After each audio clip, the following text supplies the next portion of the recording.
tsy nianarako mianatra amin'ny lycée Nansana première C. Aty amin'ny Alamaromozana misy anay izao.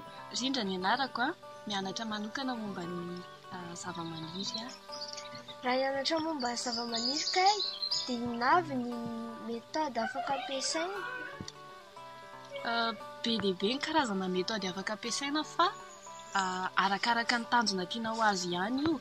Fa raha ohatra izao hoe te hafantatra hoe inona daholo ny karazana zava-maniry, karazana espèce ao anatin'ny ala anankiray dia sy koa ohatra hoe hijery ny tana carbone anatin'ny azy tsirairay dia méthode plot botanika ny tsara indrindra. Satria Dia ho jerena ny atao rehefa hanao plot botanika.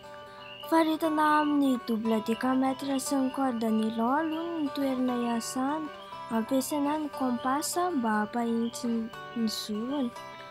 Alaina ny circonférence an'ireo hazo lehibe mihoatra ny 50 mm ka izay tandrifin'ny haavony tratra no refesina. Avy eo tombanana ny halavan'ilay hazo dia raisina ny anarany. Ampiasaina ny diska kaiza misy teboka 520 rehefa hijery ny fisokafan'ny atiala. Isaina avy eo ireo teboka midona amin'ny lanitra.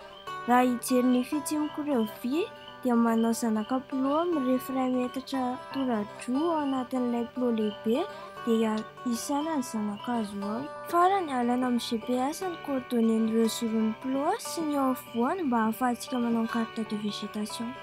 Amaranako azy dia natao io méthode anankiray io mba ahafantarana ny karazana hazo mety hisy anaty ala anankiray sy ny tahana carbone ihany koa.